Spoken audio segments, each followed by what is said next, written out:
আবারও ফের শিক্ষক শিক্ষিকাদের আন্দোলনের ছবি উঠে এলো ক্যামেরার পর্দায়। বালুরঘাটে জেলা শাসকের দফতরের সামনে ধর্নায় বসলেন রাজবংশী ভাষার শিক্ষক শিক্ষিকারা। তাদের অভিযোগ, দীর্ঘদিন ধরে বেতন পাচ্ছেন না তারা, তাই অনির্দিষ্টকালের জন্য অবস্থানে বসার এই সিদ্ধান্ত তাদের। পাশাপাশি তাদের আরো অভিযোগ রয়েছে, আরো 4টি স্কুল রয়েছে যেখানে কোনো শিক্ষক নেই।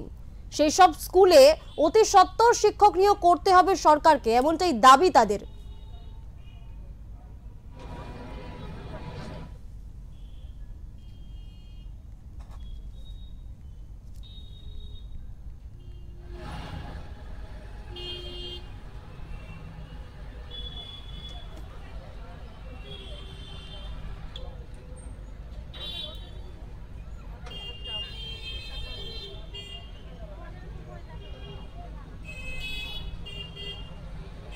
দাবিগুলো ছিল প্রথমত আমাদের দক্ষিণ দিনাজপুর জেলায় সরকারিভাবে 2023 সালে আমাদের সরকারিভাবে মোটামুটি আপনার 16টা স্কুল হয়েছে, তার মধ্যে আমাদের 12টা স্কুলে নিয়োগ করা হয়েছে। বাকি 4টা স্কুল আজ দেবো কাল দেবো করতে করতে মোটামুটি আমাদের গত 2 বছর কেটে গেল।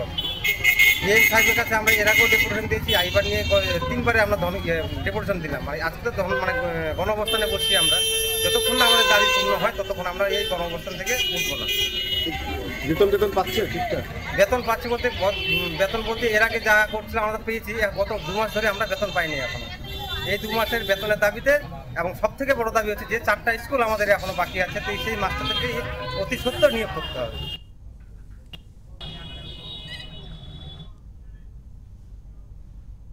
এই বিষয়ে কথা বলবো আমাদের প্রতিনিধি শঙ্কু কর্মকারের কাছ থেকে, জানবো যে শঙ্কু, ফের আবারও শিক্ষক শিক্ষিকারা আন্দোলনের পথে, সেই ছবি উঠে আসছে।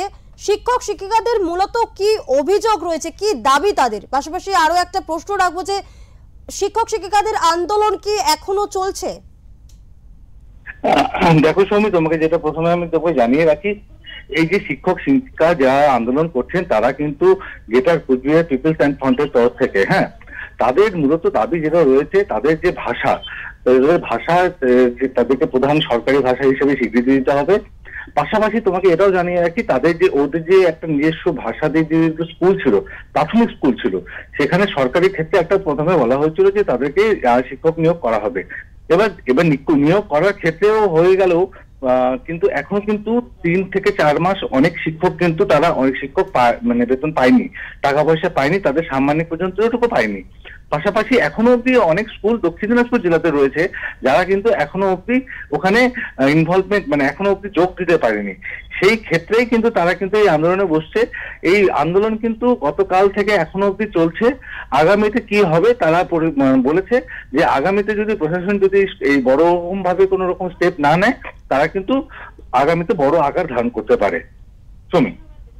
ধন্যবাদ শঙ্কু।